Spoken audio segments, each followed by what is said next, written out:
Oh, then yeah. So the other thing on Twitter too, I can't figure out when shit like this happens or why. It makes no sense to me. Hmm. Westworld put out a trailer for season 4. Okay.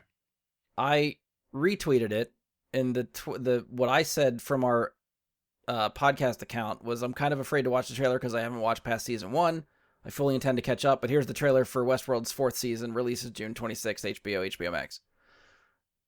This tweet got 15 likes, which is the most likes we've ever had on the fucking podcast account. And I don't know why. 15? That's the most? Yes. At On one point it was 9, and that was also the all-time high. It has grown over the last day.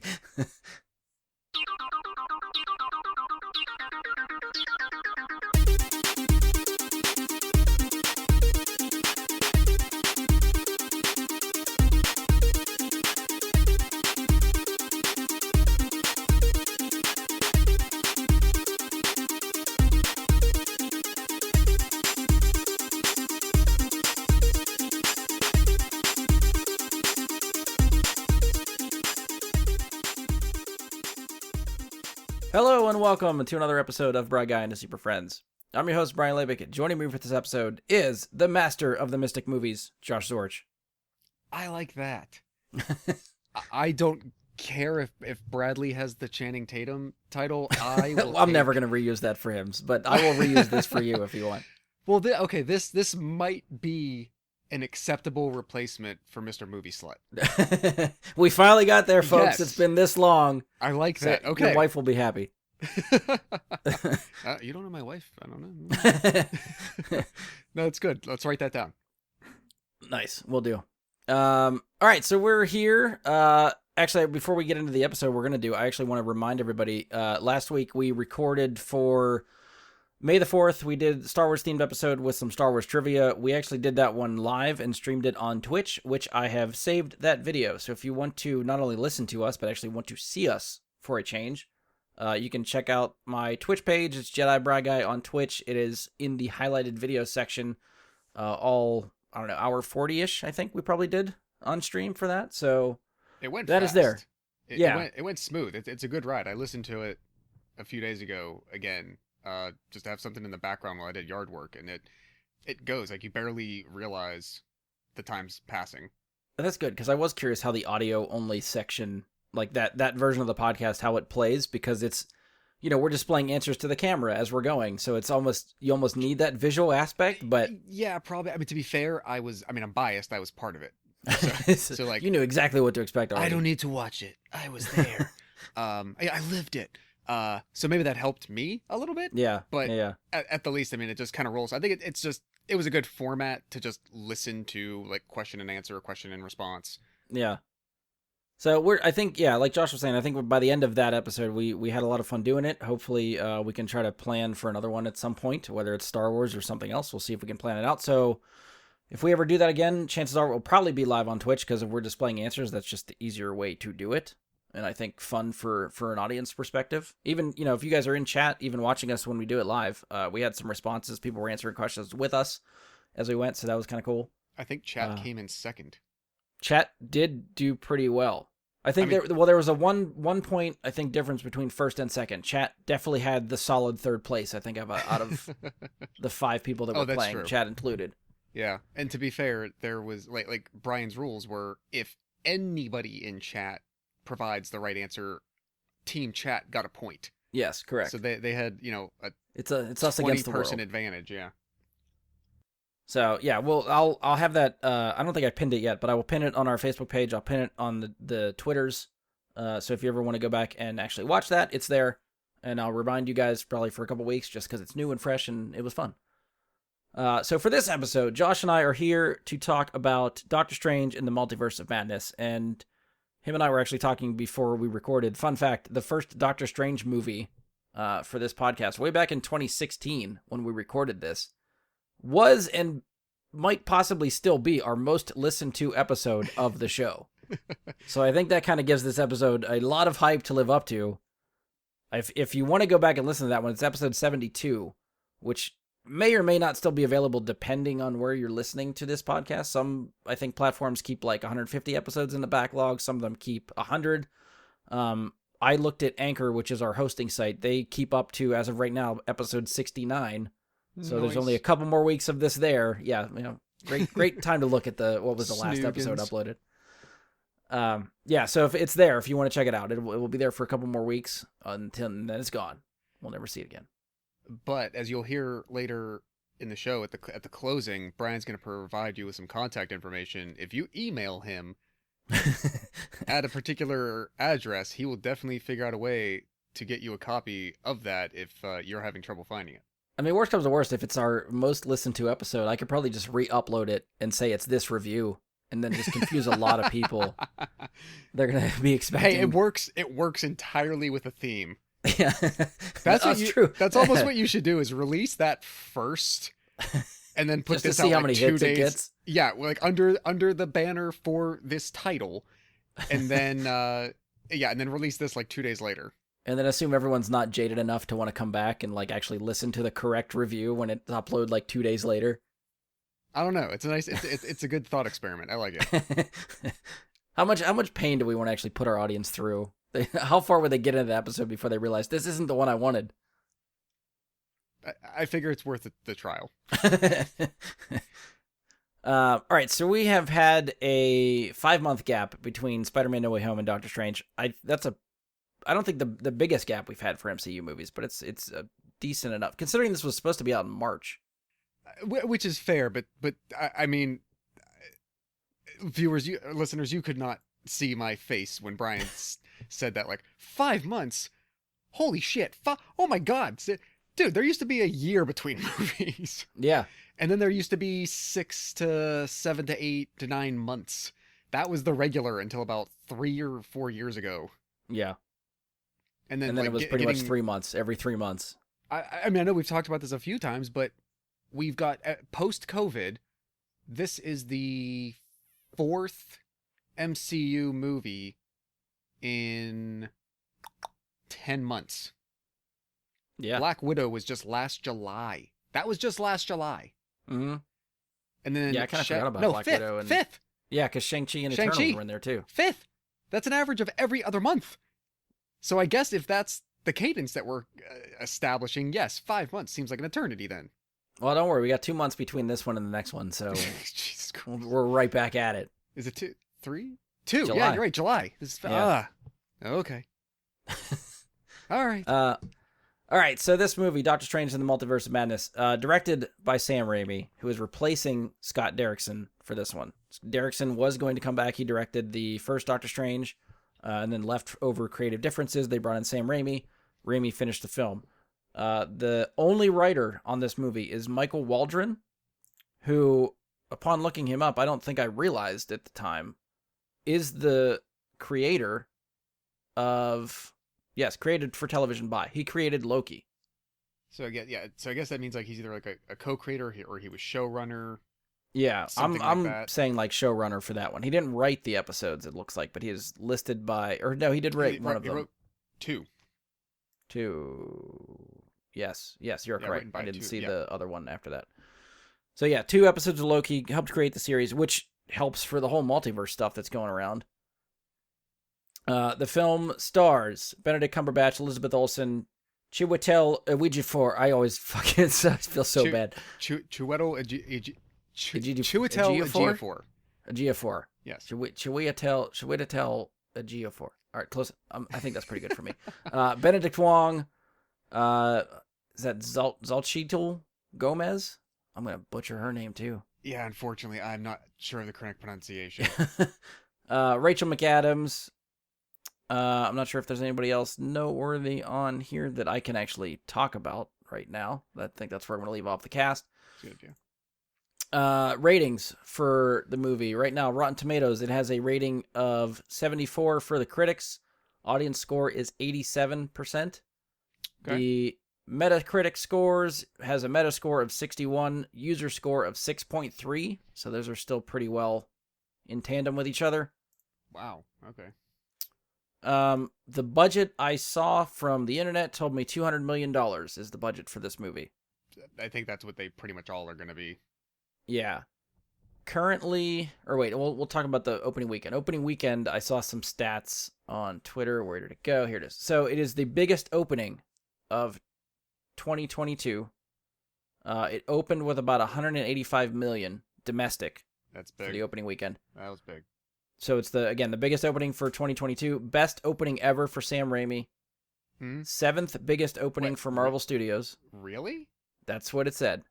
I'm not saying it's wrong. At one point, I'm pretty sure Spider-Man 3, 2 or 3 had the weekend record at some point. I know we can't double check For that right Raimi? now. No, forever.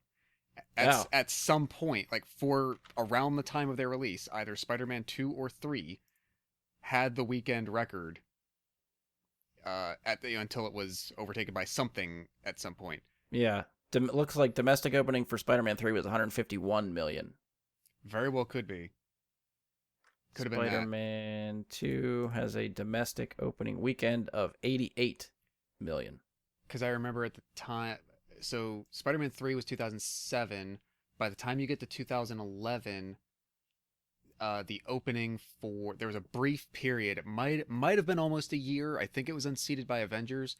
The last Harry Potter movie, I think, had the weekend opening record at like 170 at the time. Okay. And then Avengers blew it away with like 202 Right, or something like that. But yeah, that shocks me that like all these years later, I mean, Spider-Man kind of like held the crown for a Well, while. yeah, Like especially it was the most popular comic book movie for years until probably I don't know, because Iron Man didn't even open very well. Not hugely, no. It did like average, maybe like slightly better than average comic book money at the time. Right, so it probably wasn't until the I don't think it's comic book movies finally started catching on. Yeah, Avengers it's not maybe till Avengers that like records started becoming a thing for these. Yeah. A couple other stats. The seventh biggest opening for Marvel Studios. Highest ever for a second MCU solo film. So it made, looking back at Doctor Strange 1, opened at 85 million. So this made 185 million. More than double. Yeah. Well, a lot of goodwill has been earned in the last 5.5 years. Yeah. The opening weekend ended with about 450 million globally. It grabs the 10th biggest opening of all time worldwide and 5th biggest for an MCU film. Wow. Okay. So Endgame, Infinity War, No Way Home, Captain Marvel all beat Multiverse of Madness. Multiverse of Madness comes in at number 5. I don't think global openings. Yes, yeah.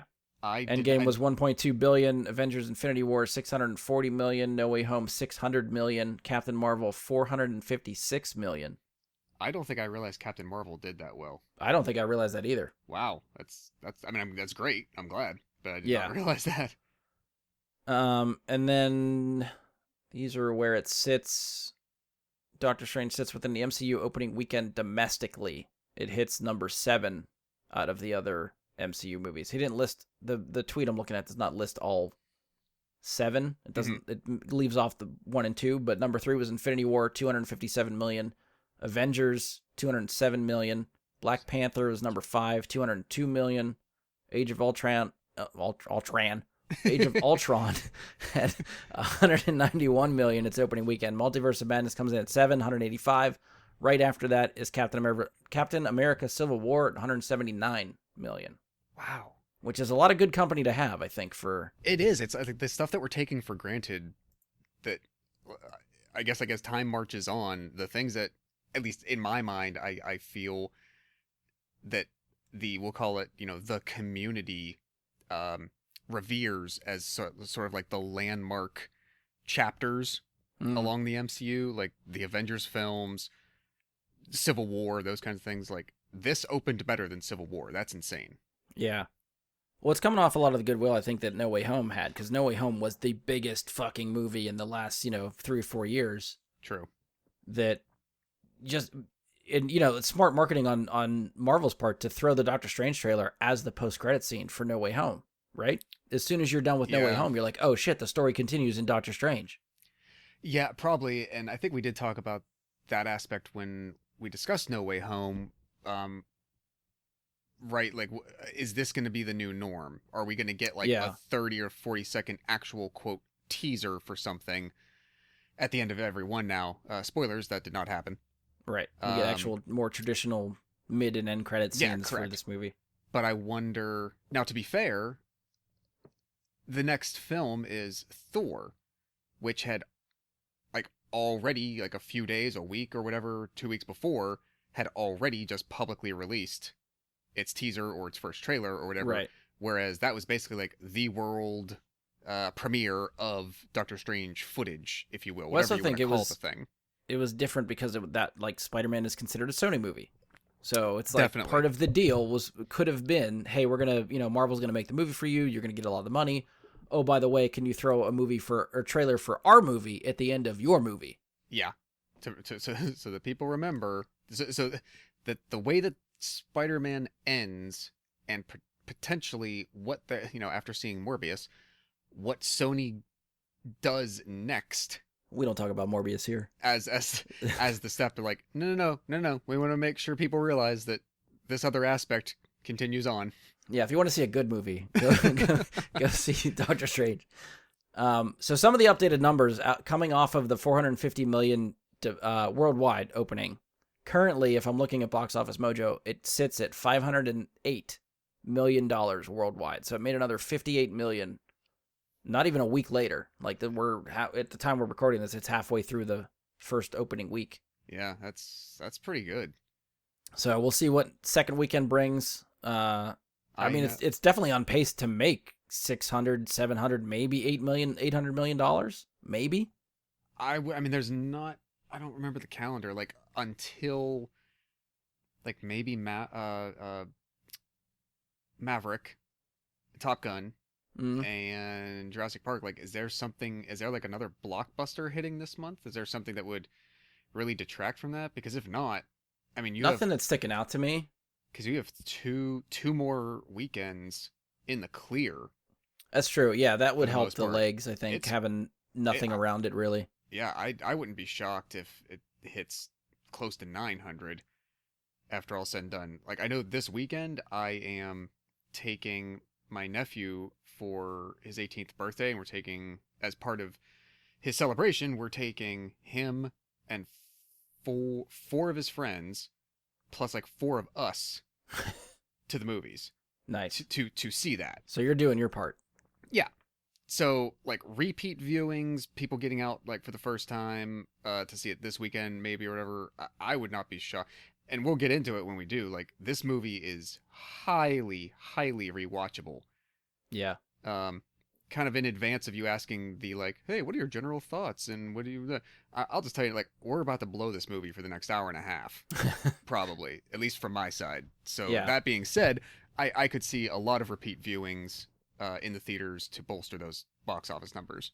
Traditionally, it seems like movies in the second weekend, normally, whatever they make in the first weekend gets cut in half. Sure. So if this movie makes 250 million in its second weekend, that's a win for the movie. Oh, it's huge.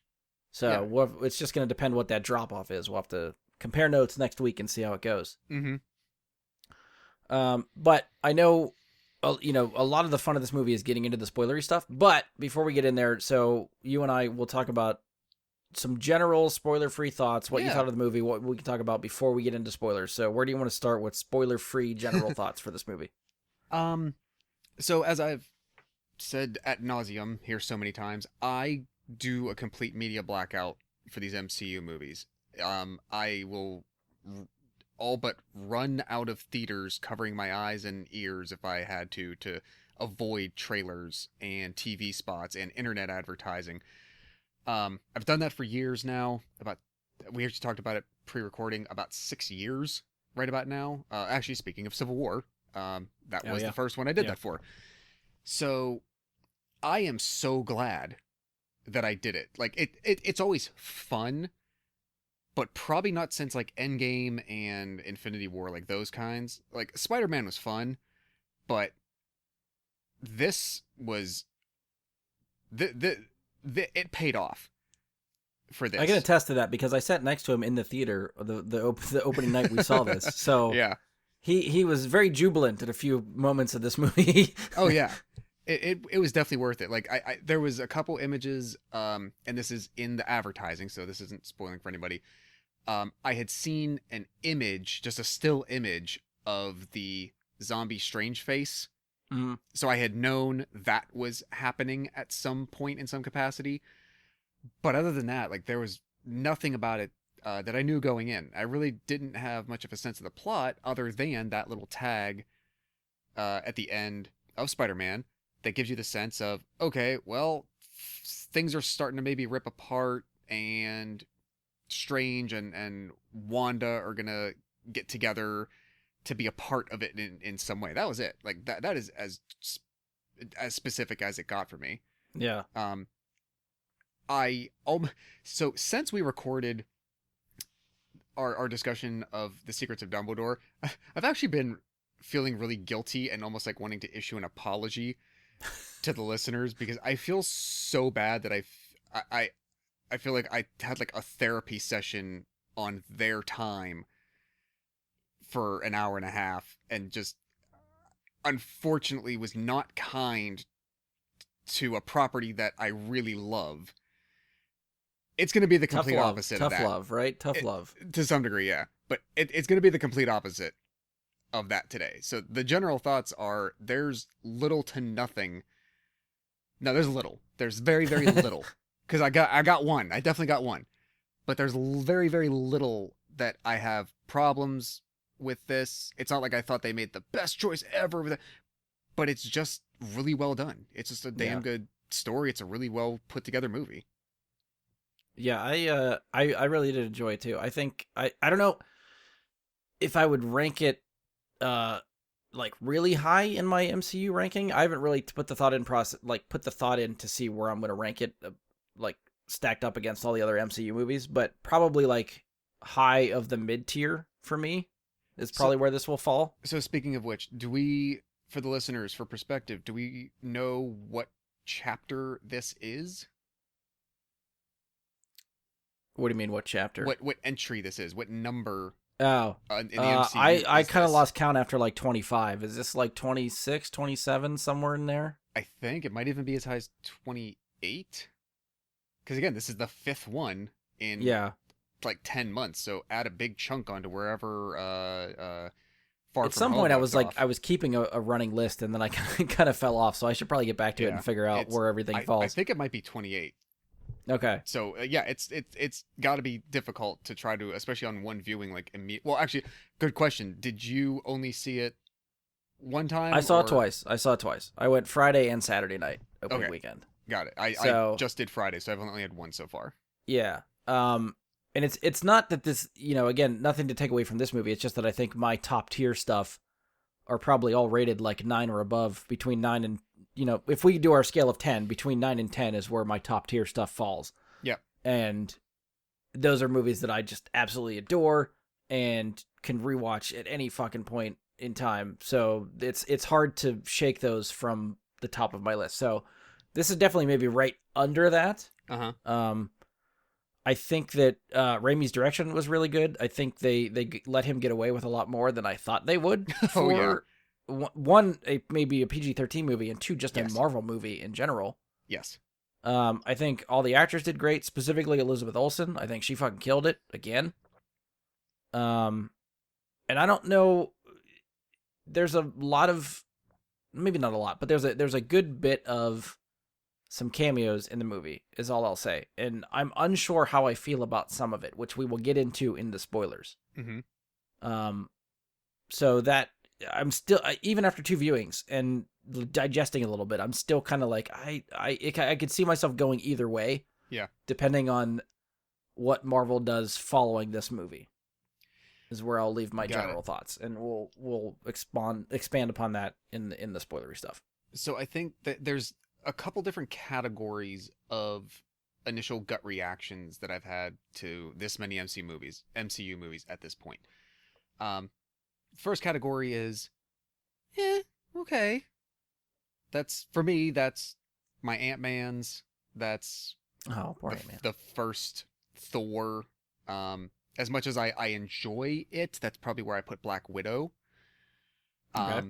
Then there are break the mold epic, this is a historical film kind of stuff. That's the first Yeah. Avengers, that's um Winter Soldier, Infinity War, and Endgame.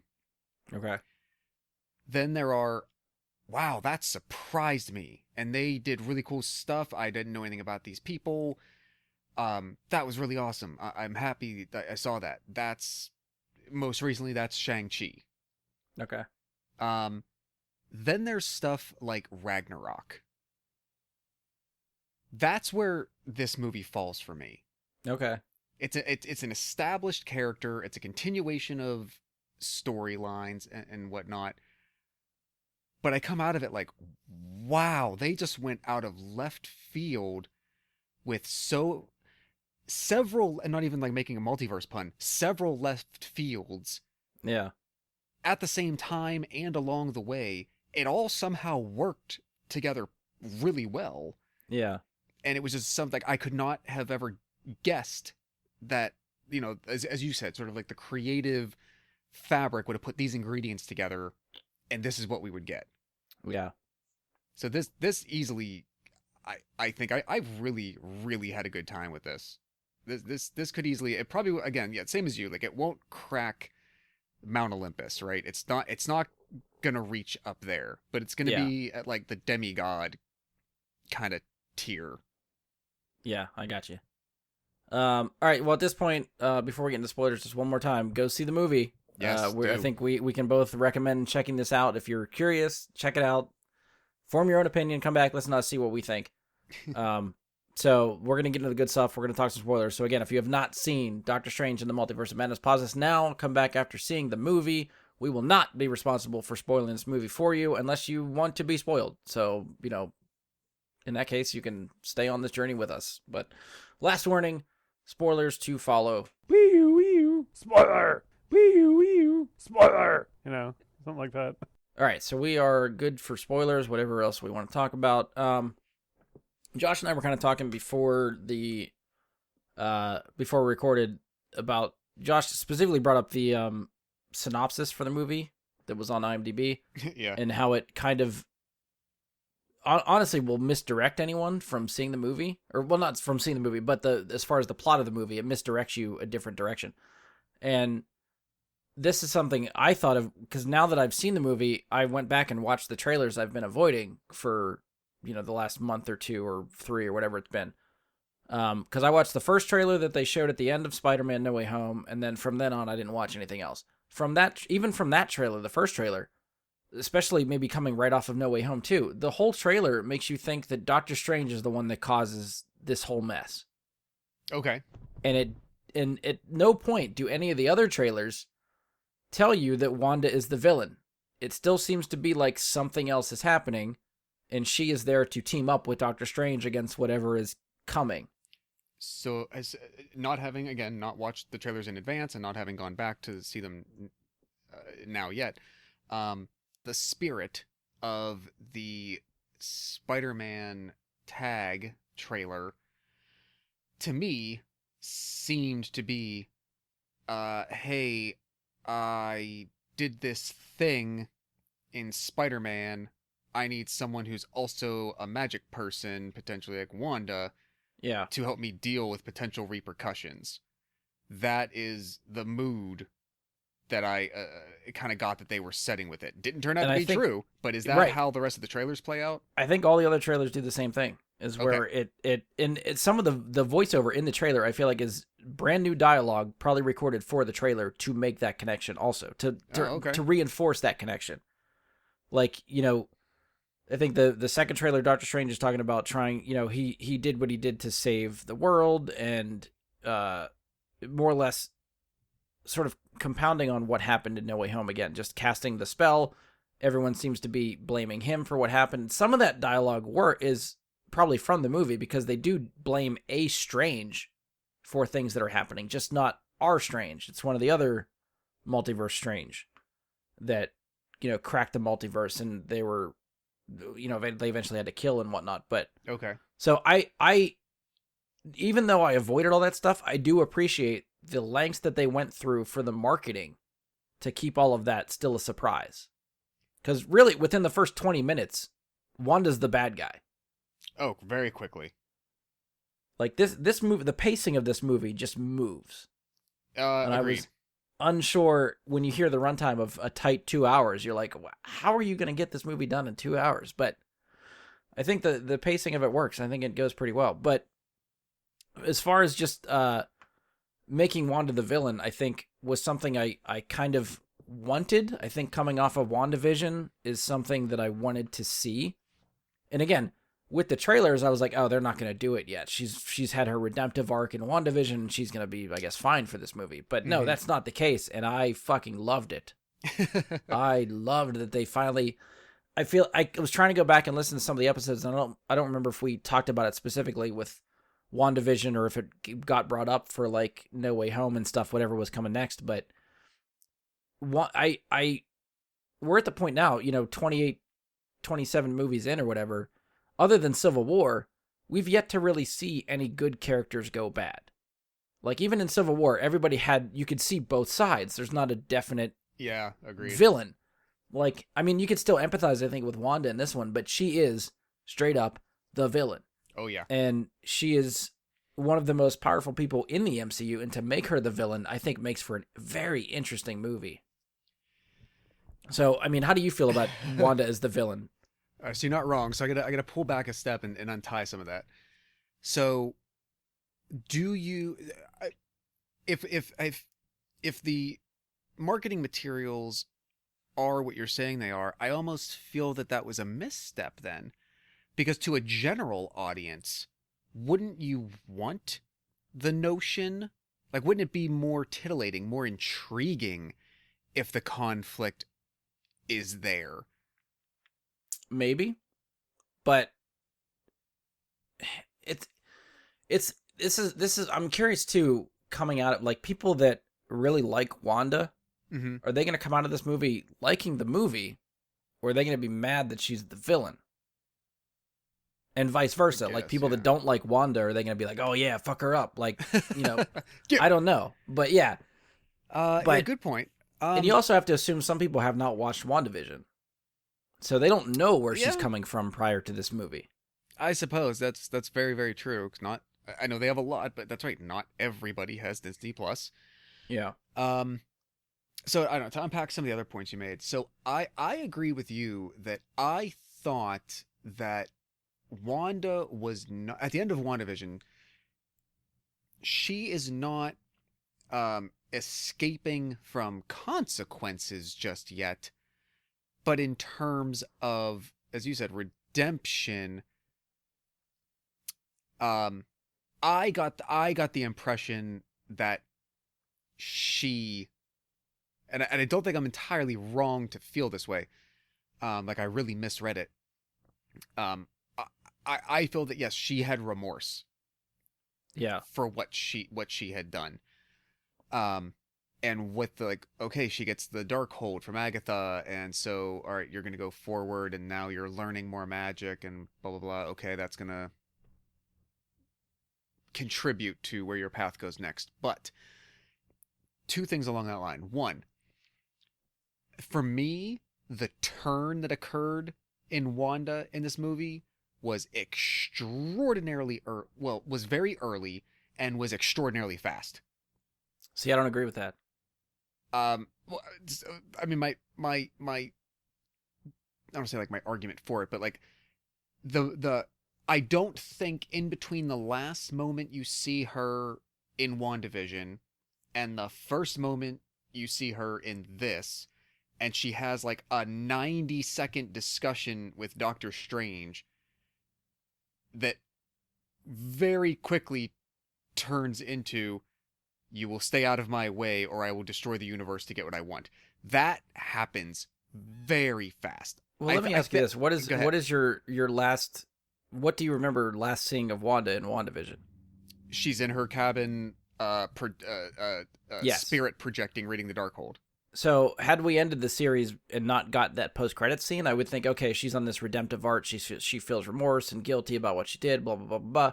Because we got that, seeing that, I'm already under the mindset of she will do whatever she needs to get her kids back. Real or not. she's going for her kids. And that's the thing. So there's nothing about that family aspect that I thought was being left on the table with WandaVision.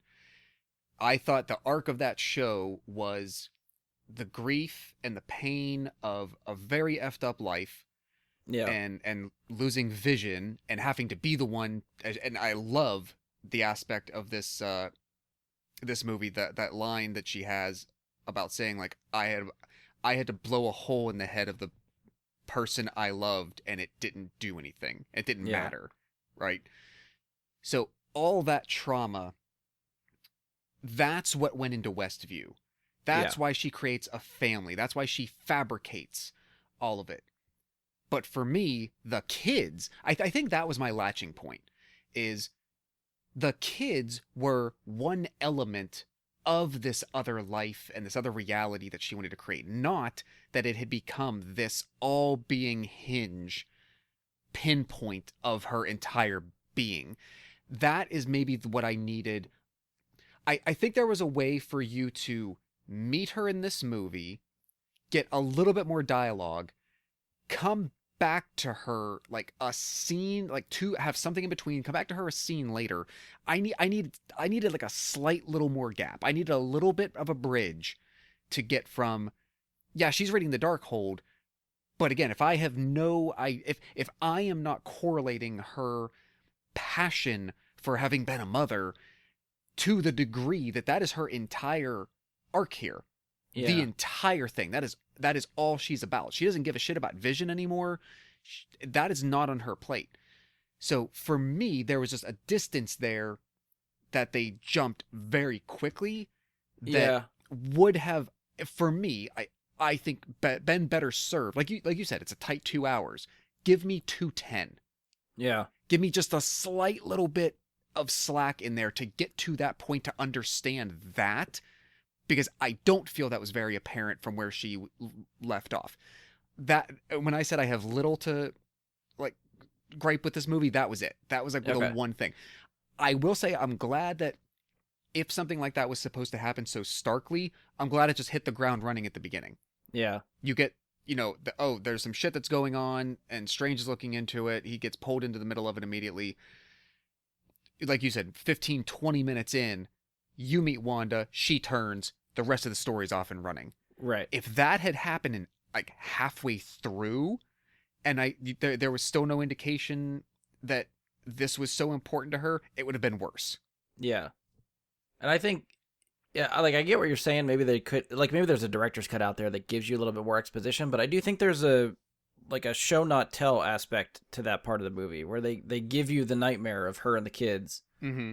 And I think from there, I guess maybe I can extrapolate with like where I remember her being left off, like looking for the kids. So I don't know. I guess I could see her just get, in my mind, maybe I just made the leap of her getting like laser focused on the kids because she's dreaming about them all the time. And the Darkhold is telling her where to find them. So that becomes the obsession. Mm-hmm. But yeah, I mean, even when that reveal happens, I don't know if I was ready to believe it yet, because she's having the conversation with Doctor Strange and she mentions America's name. Right. And I looked to you like, wait, he didn't say the name, did he? One of those classic moment, like, I never told you her name. Yeah, and then right after that, she acknowledges that, and I was like, oh shit. And then she reveals the spell and everything, and yeah. And thinking about like, the dialogue of like her blowing Vision's head out and for killing the stone, it means nothing. She definitely holds some animosity towards Doctor Strange because he is the one that surrendered the Time Stone to be able to let Thanos take the stone from Vision after she thought she saved the world. Oh yeah, good point. And so that makes sense. That part of it absolutely makes sense. I had a feeling that not that I had a feeling, because we definitely debated this with WandaVision discussions of like, is she going to be the villain? Is she going to like have a, because I think and it kind of did end up playing out now that we've seen it. I think we thought that what she was actually doing in Westview would continue. Yes. More directly. it would expand. It would take on a different incarnation in a way that like Wanda needs to be stopped. Yes. As opposed to she is, you know, like after the fact gained new knowledge and is applying it differently, and that enters that is what creates the plot. Whereas Right, I I thought think- we would be finding people having to intervene in the middle of the plot. Like we almost knew some degree where we'd be starting, and we did not.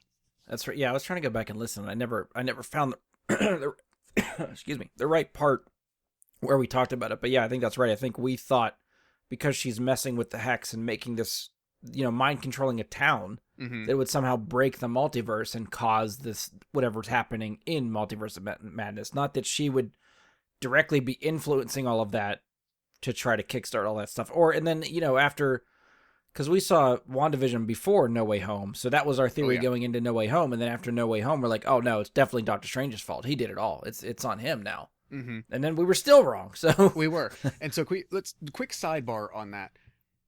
And this is the point I wanted to bring up that I mentioned to you. Like, hey, remind me to talk about this.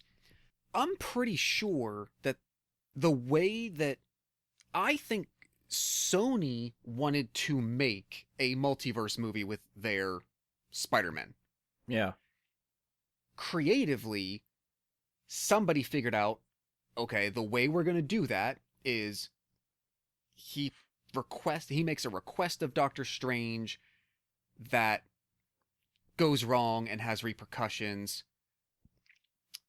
That's how we do that. That's the means to that end. I'm pretty sure that nothing about what happened in Spider-Man is going to impact the rest of the MCU at all. I don't think that's the plan. I think that was a means to an end for Sony.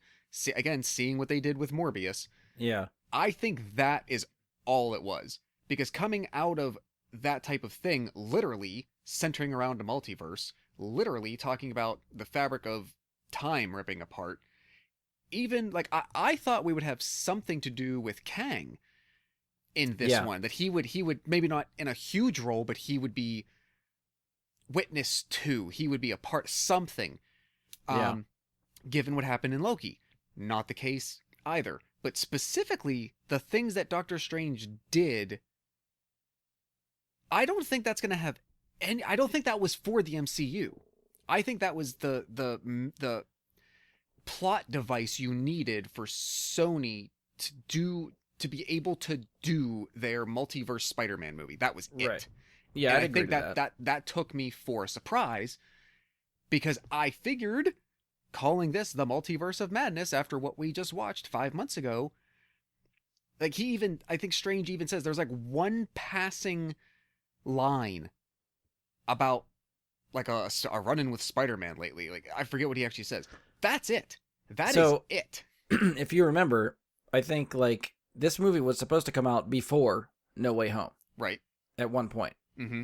So I even had that thought, like talking to people outside of the podcast and stuff leading up to this movie. It's like, how much is this going to be the fallout from No Way Home when this was supposed to come out before No Way Home? You can't drastically change a plot that quickly and then have the movie come out, like, you know, just delay it another 3 months from a March release date and suddenly it makes sense after all this. Literally, the conversation they have in that like diner or whatever, when he mentions Spider-Man, that has to be the reshoot. That has to be the one connective tissue that puts this movie after No Way Home.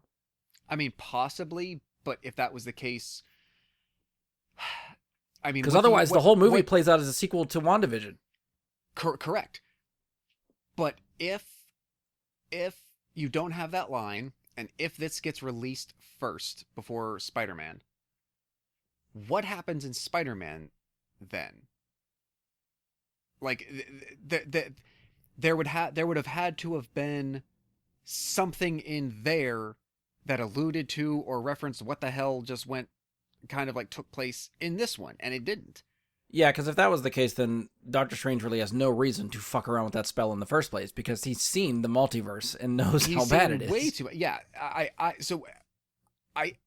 think part of that point would come down to how long ago did the production shift, because I Yeah. know that this was announced as part of the timeline in July of 2019 by Kevin Feige as part of that whole thing. They laid Yeah. out like the next 2 to 3 years of movies, at least at that point, and gave you pretty much a timeline at that point.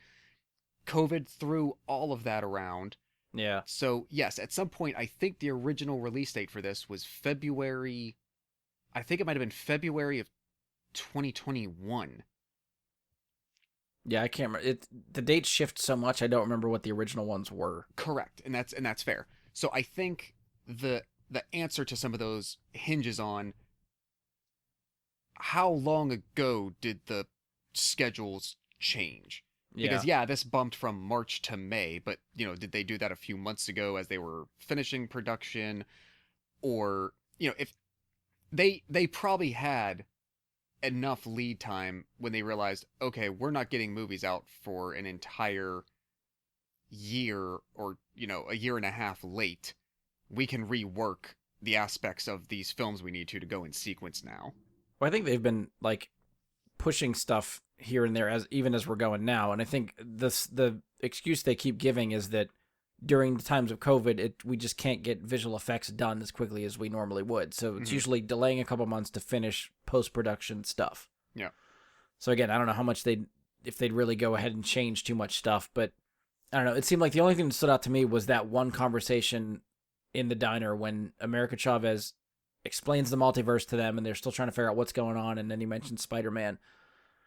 That's the only thing that I feel any type of connective tissue to No Way Home. To me. It is, and that is what shocked me, and I don't know if I necessarily subscribe to the like, oh well, that's what they shot afterward to make it make sense because it was released afterward now.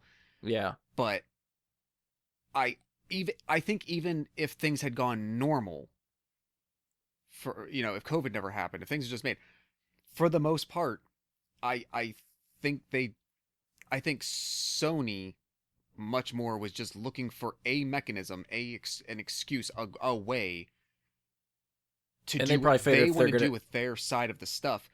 But anybody like Doctor Strange or any other characters who are going to continue, who are like MCU proper, Wong, like nothing that happened in Spider-Man is going to play into anything. Like it's not a through line. It's not an ongoing plot, and that took me off guard because it seemed ready made. Like it's the movie after, they're just handing it to you, right? And then this entire thing becomes Wanda is ripping apart time and space for her own ends, which was cool, just not what I expected.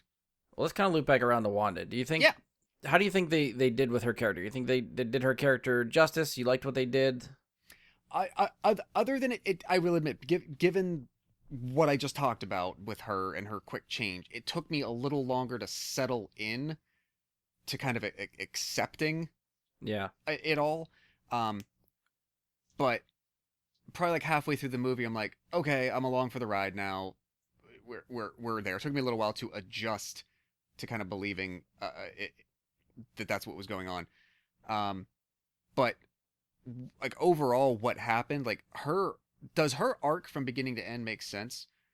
Like from the first time that you are told in a post-credit scene of Winter Soldier that her and her brother volunteered for experiments with Hydra, to where she presumably maybe ends here, we don't know. She has the through line from there to here is pretty complete. It kind of makes sense. Yeah. I think I mean, the follow-up question was going to be, do you think she's dead? But I don't think she's dead. Like, I think there's still more for her to do. I'd like to see her do more stuff. But on the flip side, if they end her character here, I'm cool with it. I think that is a justifiable end for Scarlet Witch. I think I didn't see it coming. I didn't see like the death of Wanda, the end of Wanda. Yeah. And that's it. Like some characters, like Tony in Endgame, like you get, but I guess I wasn't prepared for being presented with the end of Wanda in the Yeah. MCU, and that's it. I think the way that they did this, it would. I mean, we talk about this in this way sometimes. It would kind of cheapen the way that the movie ended, the way that the plot resolves. Right. The reason that she decided to bring the building down, all of that. I think you kind of lose that a good deal. Well, I think though, like if she comes back in some other movie in the future or something or show, whatever, I think her character has a lot more redemption stuff to do than where she came from WandaVision. Like she was flat out this point, killing people in this movie. Yeah, so that to your point before, like Wanda is the villain. Holy shit, yes she is. Yeah. Because not only does she have, these big aims, but she slaughters half of Kamertage. Yeah. Just straight up murders them all. I think her visitor pass is revoked from there. A little bit. Yeah, they're gonna deactivate her key code, her key card. And that scene specifically talks about it brings together a couple points we've already said. Number one, like I did not expect the story to go that far. I didn't expect Marvel to bring that kind of thing to screen. I didn't expect them to, say like, and it's not all Sam Raimi, but the more brutal, more horror-ish aspects of it, that definitely was more of a shock moment. Yeah. For me, like and I think because it wasn't as insinuated as we get a lot of the times with these movies, like especially like mass casualties of real people. A lot of it's oh, okay, here's zombies, zombie Asgardian soldiers in Ragnarok to beat up. Here's Ultron robots for us to beat up in several different ways. She's just flat out killing people. These are actual people. Yeah, with no possibility of like, well, you don't really know because you see it off screen and this is a thing. Like, no. She homicides like 30 people. And this is another point I was going to maybe just ask you and get your opinion. But since you're more of a horror fan than me, would you call this a horror movie?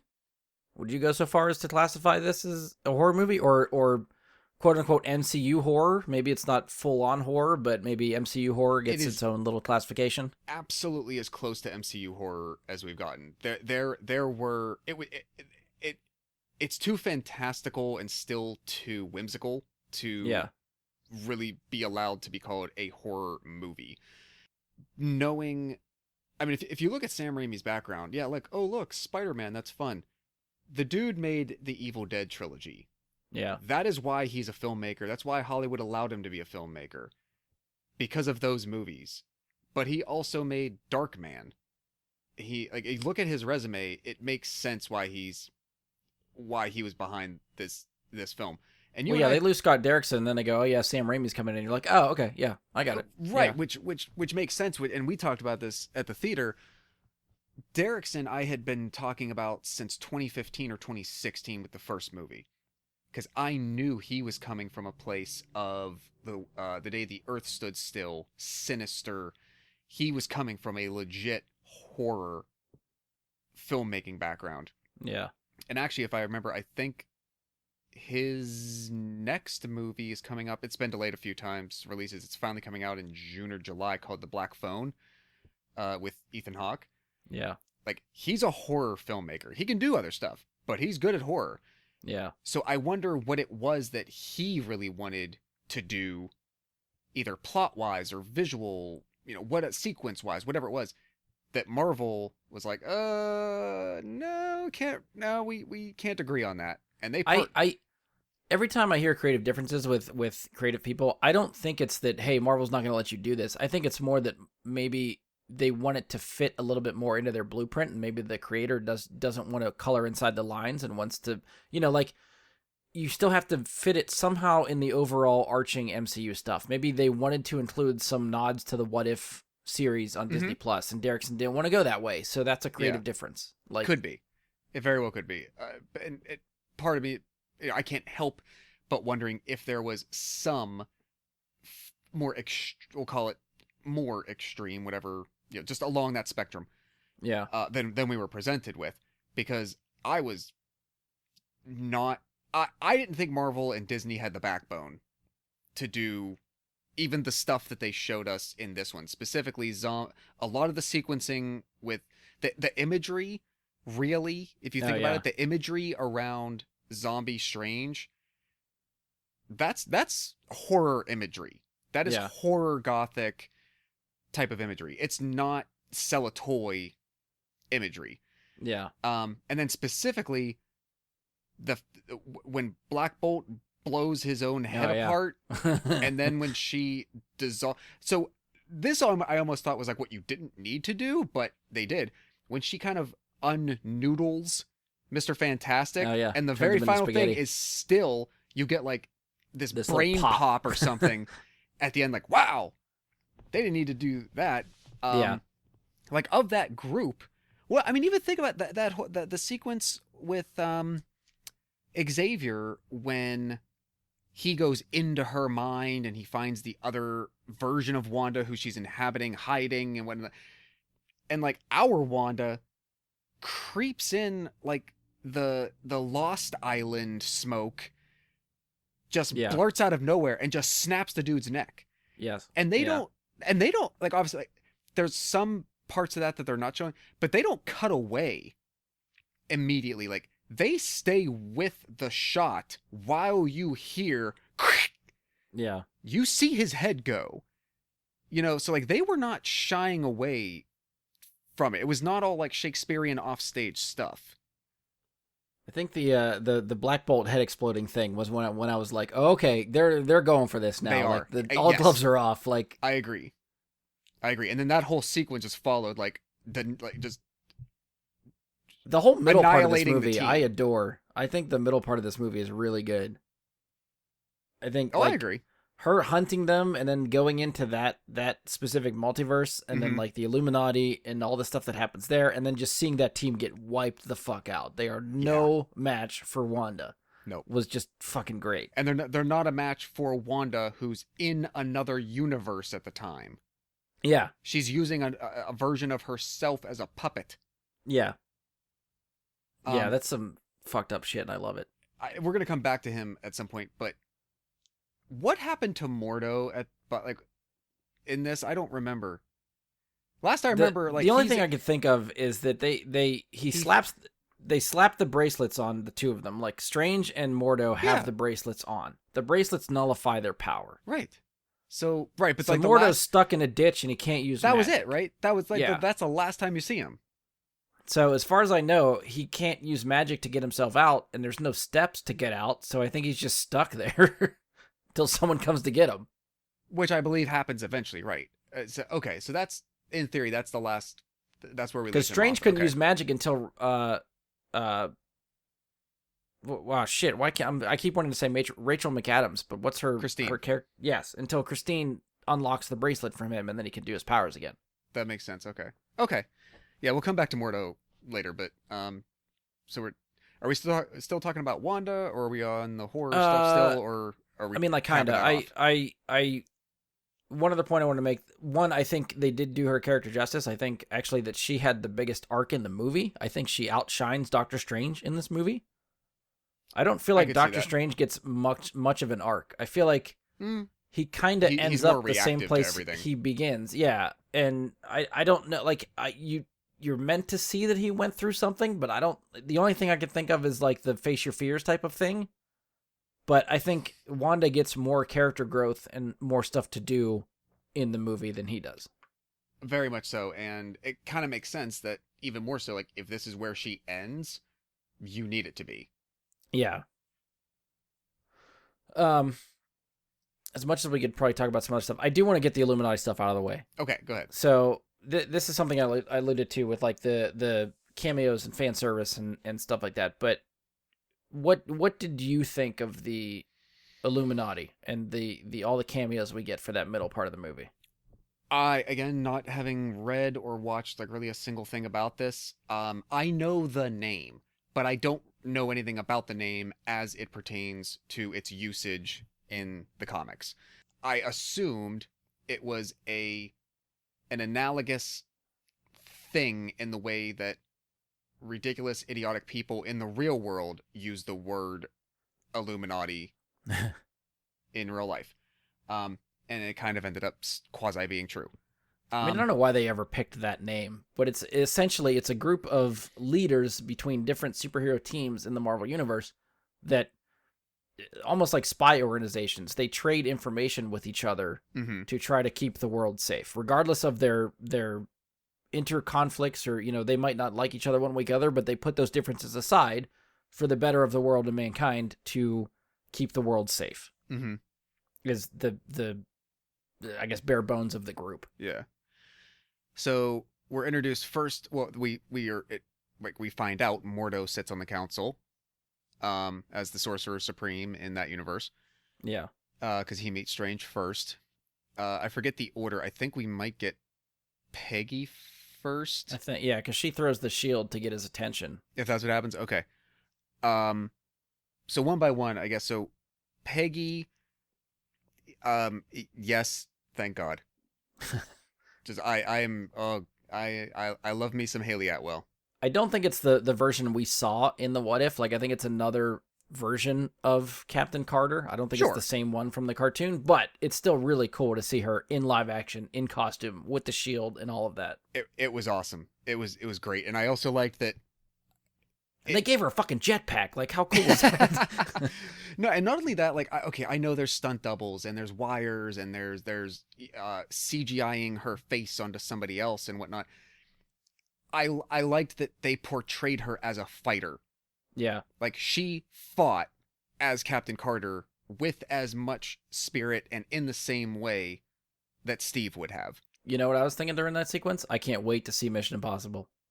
Oh, shit, I forgot about that. Not that I was not going to, but I'm looking forward to it. Like, I don't know what, if she has, I'm assuming she's got to have some action-y stuff to do because it's fucking Mission Impossible, but I greatly hope so. Yeah, I'm a huge fan. All right, put it back in your pants, move on. It was interesting how they, okay, so let's just say I didn't see Black Bolt coming a million miles away. I thought of all black sheep of Marvel TV and movie media, we would uttered never ever again. Not even even for a moment. And even you turn, like, because they actually give the actor more of like the comics appropriate costume. Even you know, it took you a couple of minutes to realize, is that the actor from the show? And it is. They give you the first quick look at him, and then it kind of has the jawline of Anson Mount, who was Black Bolt in the god-awful TV series that they had on ABC. Right. But they didn't give him, you know, in the TV show, they didn't give him a mask or anything. It was just his head was exposed, so you could very clearly see him. Yeah. Well, because he can't speak, he has to communicate through face and emoting. Sign language and stuff like that. So much that they didn't want to cloud that, which made sense. So, yeah, you get the quick peek, and it's like, is it? And it wasn't until, like, you really get to lock on his face that I was just like, yes, that's the guy. And then it made it that much cooler that they brought him back to give him a proper cameo appearance as that character that he played. He had 2 minutes of screen time, and it was already 10 times cooler than anything that they did in that fucking TV show. It was. And at the least, maybe it was like a consolation prize. Like, yeah, we'll try to legitimize you. Yeah. Like, in the way that, and maybe there's certain legal reasons they can't, rights reasons, I don't know. I mean, the number of times I've gone to bat for the Incredible Hulk, there's nothing about Betsy or, I mean, General Ross, you know, goes forward through a few movies, but there's nothing about the events or anybody else in that movie that Marvel acknowledges or touches. But they still at least felt that they were going to legitimize Inhumans by bringing them in here. Yeah. I mean, the big one, I forget if Captain Marvel was first before Mr. Fantastic. She came before, yeah. Well, probably, because after that, you're not going to pay attention to anything else. Right. I'll be honest, I loved Krasinski as it. Go ahead and share your thoughts, because I know we talked about it and I know it's coming. This is the specific one for me, is Yeah. that for years, I think the internet has been fan casting people for, at least the two that I see the most, I think, for Reed Richards are John Krasinski and Rahul Kohli, were the two that I seem to find on the internet. Maybe it's just the circles that I run on the internet, but that's the fan art that I see the most. Mm-hmm. The fact that the internet seems to have won this one and has fan casted Reed Richards as John Krasinski is like, I love Krasinski. I want to see him in this role. I am more pissed that the internet seems to get some sort of validation out of picking this correctly, and now they've gotten their wish. It makes me very happy that they killed him off 5 minutes later. In this universe. Right. So that's something else we can try to talk about, is I don't know if the roles we see here, or if they are just one-off, like, fan servicey things, like, hey, we listened to you, you got what you wanted, Krasinski's Reed Richards, now he's dead, now we're going to recast when we do the movie, which I would think I would much more prefer. I think I'd rather just have these one-off things. Possibly. My like the one I will let pass is Professor X. Like, well, yeah. You can't not have Patrick Stewart as Professor X, regardless of how many times Professor X shows up on screen. If they do whenever they do the X-Men again, like, I feel like it has to be Patrick Stewart. So that one threw me off a million times, because the number of times that Stewart, I think after Logan, like, really said, like, no, this is it. Yeah.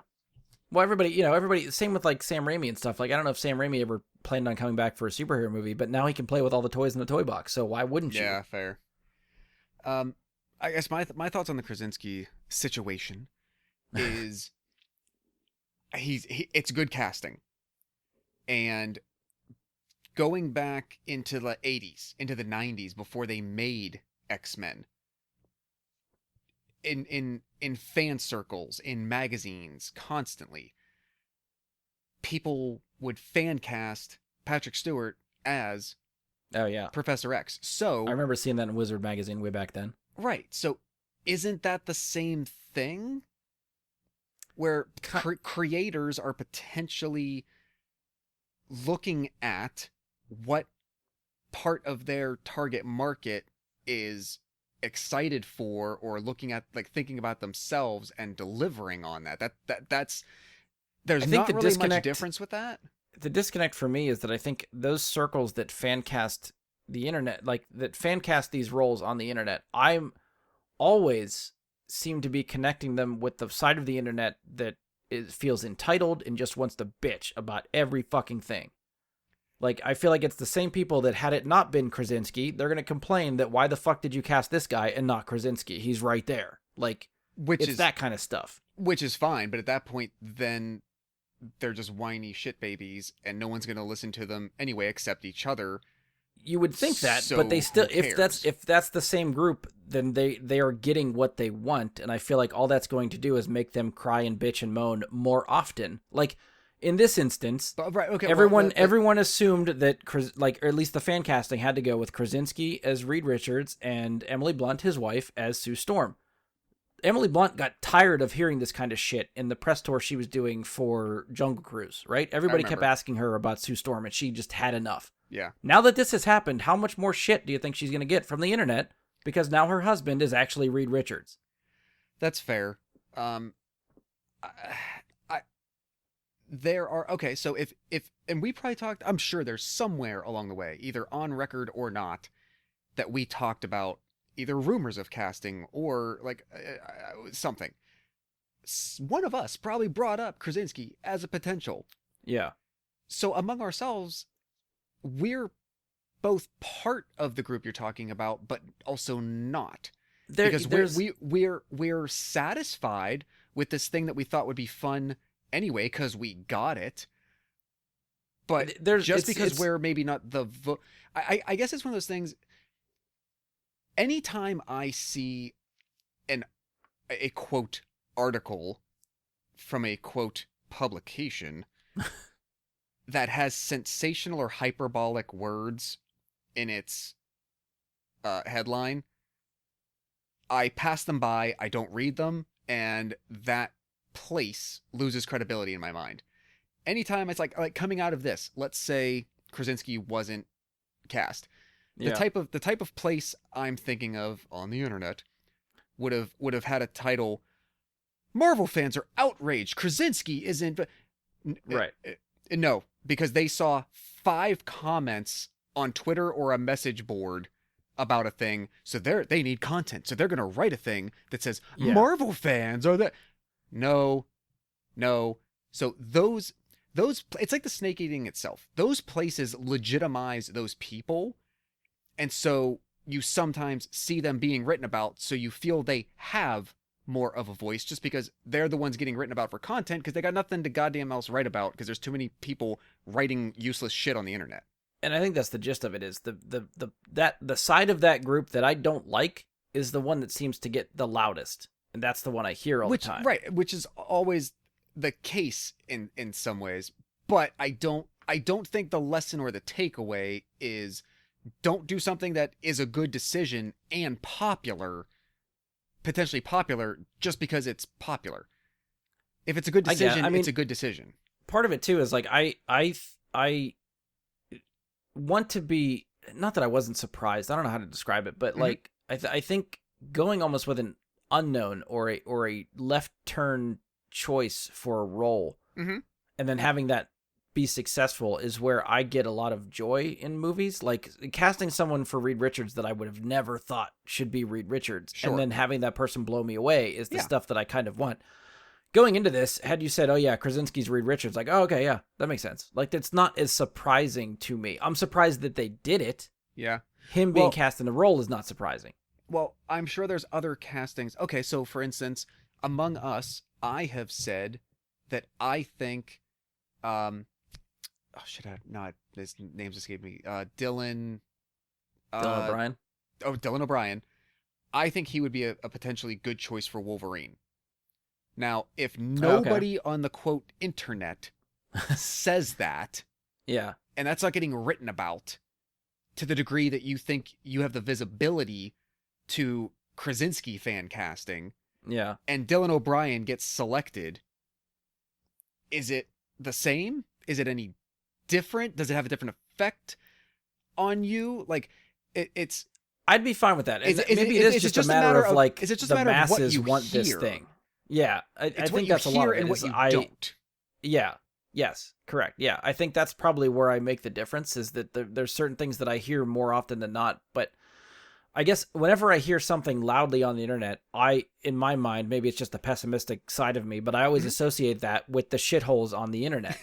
Fair. And when the shitholes get what they want on the internet, it makes everything worse in my mind. So the fact that those people, in my mind, again, are getting legitimized by stuff like this. And a lot of it, I think, stems from fucking Rise of Skywalker. Like, I know watching that movie, that plot of that movie feels so much written by internet, like by committee. Like the internet basically said, here are the plot points I want to see, which is a shit movie if you read that just before the movie comes out. And they go, oh yeah, okay, everybody wants that, we're going to put it in the movie. No one wants that. It's just the loudest part of the internet said they want it, and now you made it happen. What about these people that are just waiting for a good movie, not saying anything? Those are the people you've now fucked over. I consider myself one of those people. I don't go about talking about what I want all the time. I just want to be surprised and give me something. Part of it is like, I feel like it's influencing the creative decisions and processes of people making the movies, that they're not trying to decide, okay, with my creative vision, this is where I want to go with it. They're listening to other people outside of that, and it's influencing their creative decision, and then the whole thing's fucked up. If their creative vision led them to John Krasinski, and it just so happens to coincide with what the internet is saying, I can buy that. And I think that is the benefit of the doubt that you have to give to a large degree, because you'll never know the answer. Yeah, and it irritates me, and I will go on these rants forever because it's probably going to happen again. But that's where I'm at. So the part of your thought linkage that you have to consider maybe working on divorcing is, just because the loud, obnoxious people sometimes also kind of maybe want something that not that you want per se, but like that other people who aren't them also might want or think is cool, and that might actually be a good idea if it was done. Yeah. When those elements happen to overlap, it doesn't mean they got their way. It doesn't mean that, but I know they're going to take it that way. Is Possibly. my leap, I guess. Possibly. I get, and maybe it's just me. I not that I don't entirely, but maybe not saying you do, but maybe like I don't interact with that many people on the internet.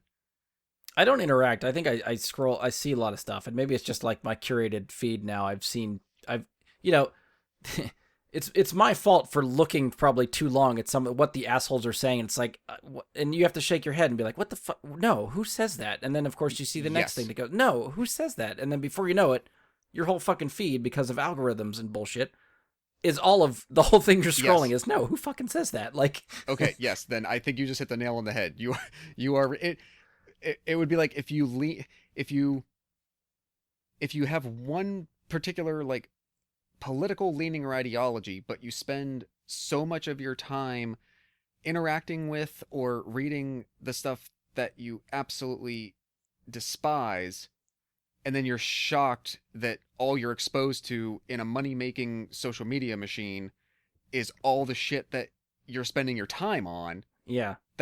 It's feeding it. It's a catch-22 for me, for sure. Yes. And we can go over my therapy session some other time, I think, but for the movie. So I will say overall, I like the choice of Krasinski. Now, all those other feelings we just talked about aside, everybody else in this, so Sony is the only thing that has had a display of different actors in the same quote role.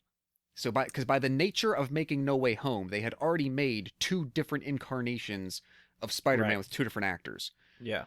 So that's how it worked for them. In this, presumably, this is a different Black Bolt than the one we saw in Inhumans. This is a different Agent Carter than Peggy Carter than existed anywhere else.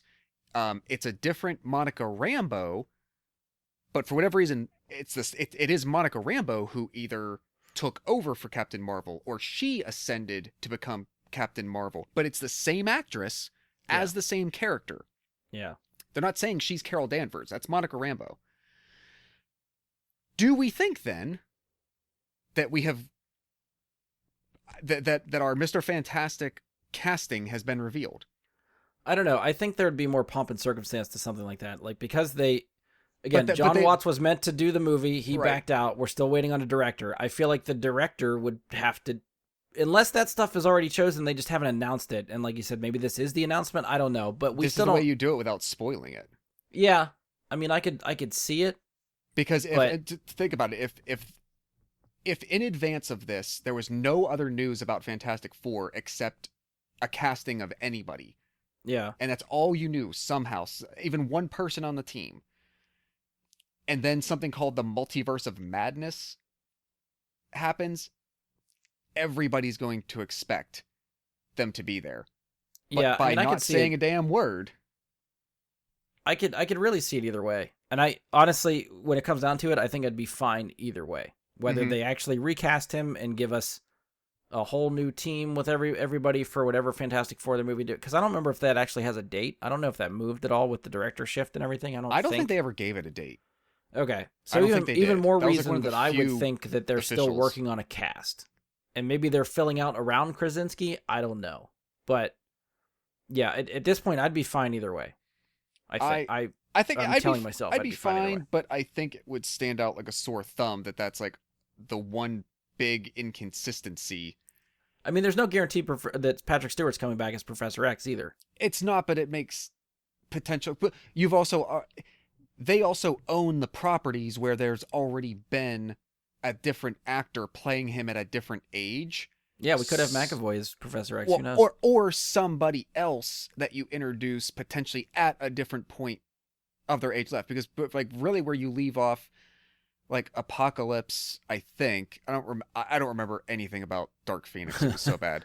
One of those movies, you finally get McAvoy with the shaved head in the chair for a second. Yeah. So you could, I guess my theory, like that's a rare exception because of the age of Patrick Stewart, one, and you've already established a different actor portraying him at a younger point in his life anyway. Yeah. But yeah, I don't know where they're going with that. If they did, I'd be fine with it. Yeah. I would hope that maybe they don't wait if they actually do have a Fantastic Four cast picked. Yeah. Now that we have presumably maybe a Reed Richards, that they announce the rest of the cast, because now I'm very curious who else would be on that team. And maybe, and I don't know if they're doing like Comic-Con stuff this summer, Right, but maybe that's something they can do. So, I mean, that's a good point. Think of what they announced 3 years ago, what is out already, and what we know are release dates for the remainder of it. We know we're getting Thor in July. That was previously announced. Yeah. Is anything coming in the fall? I feel like there's got to be something in the fall, but I can't think of what. I didn't pull up any of the dates right in front of me, so I don't know when the other stuff's coming. Something it's jumping out of my head. Then I know we just had the shuffle with I think November is Black Panther. Oh, that might be right. Yeah. Then we just had the shuffle with the other two movies. And Ant-Man and the Marvels. And the Marvels. Switched. So I think Ant-Man is now February and Marvel's like June. Yeah. May or June. So the next four movies, even if I have the date wrong on Black Panther, the next 4 movies were basically already announced in the a couple years ago. We knew about those.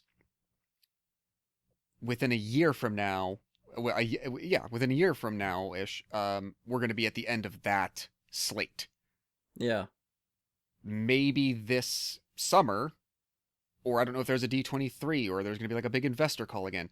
That would be a really good time. Yes, probably Comic-Con, to be honest, to do a big a casting announcement for Fantastic Four. Even if you don't have a solid release date, you could at least say like coming sometime in 2024. Because they announced the Fantastic Four movie as happening during the investor call, but I think if you have a cast, that putting them up on stage at Comic-Con is probably the cooler way to do it. So that seems likely. The whole like first family of Marvel thing, and Stan Lee's big creation to kick off Marvel Comics, like all like the superhero comics there and all that stuff. Like like that you want to do that. You want to have a big in-person thing. So maybe there.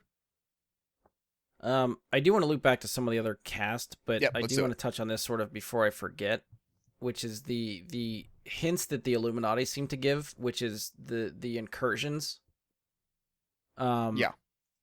Which they sort of talk about being like other universes are crashing into each other and basically destroying each other, which in my mind is their breadcrumbs possibly to like talk about what's coming later. Like, I feel like the multiverse cannot continue forever. I think it's too much of a get out of jail free card, and it's like I can understand them having fun with it while it's there, but eventually it's going to stop.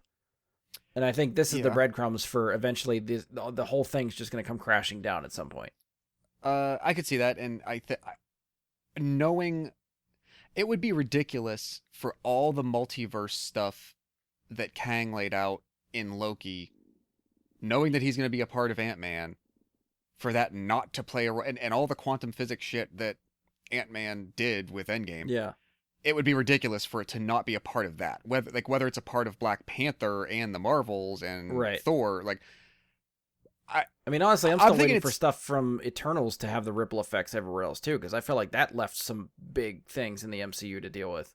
It very well could too. And part of this is like, okay, the next pieces I feel are so specialized. Because Thor leaves off with the Guardians at the end of Endgame.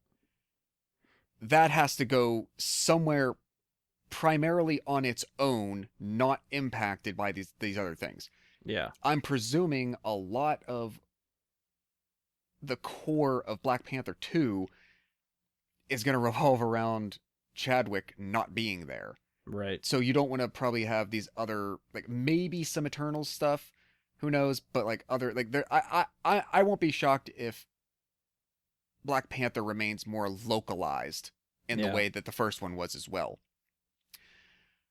Ant-Man, yes, Ant-Man could be bigger, but maybe the Marvels or so. I'm assuming like multiverse stuff is gonna get like that. That is Phase 4. That is where that is bookending it, and then whatever, like if you call it Phase 4 is the end of like the Marvels, because that's the slate we know about right now. I don't think it's gonna wrap up that quickly though. Well, maybe not, but as you're saying, like, it can't go forever. Like, I don't think the arc of like the first three phases were the Infinity Saga. This is not the Right. multiverse saga. We know of. I think it could be I if they don't want to see go it that that way. far. I don't see it that way. I could be wrong, but we'll see. So I wouldn't be shocked if it kind of gets wrapped up within like the next year. Because I mean, I or was so, like, maybe a little I've bit been more. waiting to see like what's going to tie into Loki, the way they left Loki with like the multiverse spiraling out of control, and Right. it occurred to me that this movie kind of, I guess, connects to that, because if the incursions are happening, you would think they would be able to be prevented by the TVA. The TVA doesn't really exist anymore, right? So Yep. they should be policing the stuff that Doctor Strange was fucking up, but because they're not around, they can't, nip the buds and keep everything spinning as it should. And now shit's compounding and really, really getting out of control. Yeah. But it's So also that was something that occurred to me the other day that I was like, okay, maybe this does actually connect to stuff that came before. So, well, is that also a slight contradiction in terms that it feels like No Way Home and this firmly talk about the existence of a multiverse as Yeah. though it's almost the fabric of existence is a multiverse. A multiverse does not exist because it's outside of the sacred timeline in the way that Loki talked about it. That's right. Well, I guess Loki was more time travel, not... Well, I guess even their time They're travel more is like technically time multiverse-y stuff. time branches, divergent existent branches based on decisions and events on the timeline. Yeah. But it felt at the time like that was their explanation for the multiverse, were Yeah. these deviations. But the way that this is presenting it, like, the multiverse is just a thing. Like, of course it's a thing. It always exists.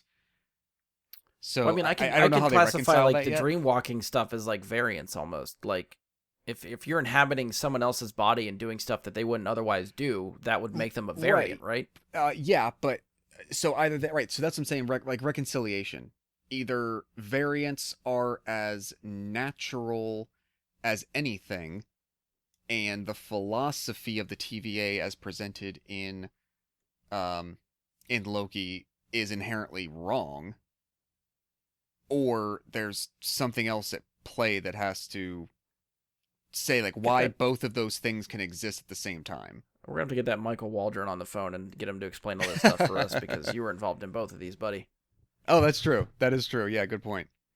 All right, so I feel like we got very sidetracked with some other stuff, and there's still a few things I want to touch on, so we're gonna try to get through this stuff quickly. But, Okay. American Chavez, what do you think of her? Oh, absolutely charming. She did great. I didn't know really much about like the America Chavez character.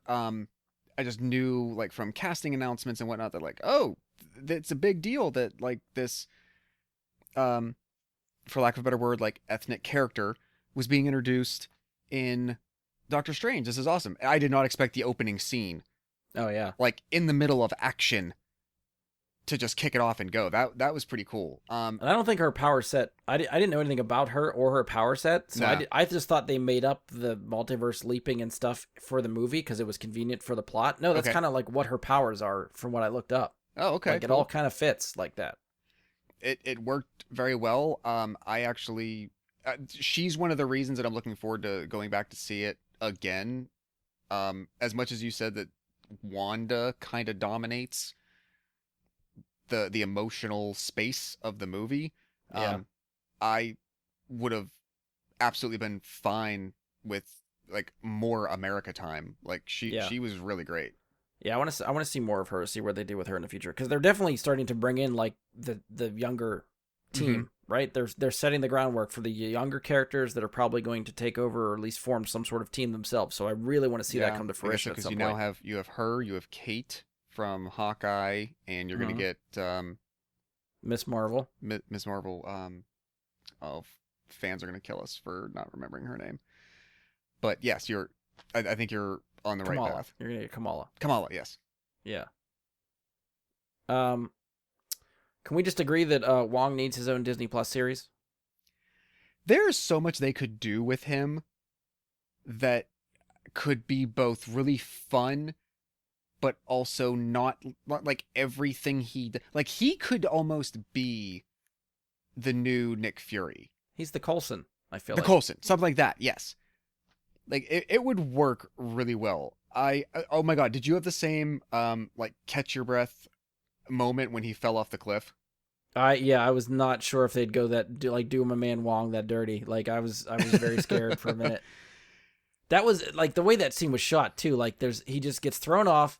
You see the whip like thing come up, and it just tings off the rock, and he continues to fall, and then your heart sinks at that moment. Yep. Because he is that kind of. It feels like he's the roadie to Doctor Strange in a way. Like he's like right, even though he's the Sorcerer Supreme, and you're like, that is the perfect kind of candidate character to land emotional impact, to drive motivation and plot by a death. So here's another thought that I had: will they actually kill Wong to make Doctor Strange Sorcerer Supreme? I don't know. They make the mention for in when he's in Earth A38 with Mordo, that Mordo gets Sorcerer Supreme because Doctor Strange died. Oh, I see. I don't know. I think this is working fine. There's nothing they've presented after there's nothing they've presented in No Way Home or this where honestly like the position of Sorcerer Supreme seems to have any bearing. He still did exactly what he wanted. Wong didn't stop him from making the spells in Spider-Man that split the universe apart. Yeah. It doesn't seem to like and like Wong hasn't. He was the one that was like captured and whatnot, but like you made a good point. Like, where is the time stone? Strange still wears like the amulet of the Eye of Agamotto around his neck. Time stone's not in there. So like, it's like, and it did something when he tried to unlock the door. Right. So I don't know if it's supposed to do something even without the time stone. If that was just a casing for the time stone, but you can still use it without the time stone. I'm not really sure what that device is supposed to do without the time stone. Right. So like Wanda takes, I mean, probably because she didn't have Steven, but she also takes Wong prisoner because as Sorcerer Supreme, he has access to powers and information and things she needs. Yeah. So in that role, that had an effect. But other than that, there hasn't really been a lot to like differentiate. There's no reason that you need to change anything to make Stephen Strange the Sorcerer Supreme again. Yeah. Fair. That's fair. Christine, what do you think about Christine? Rachel McAdams.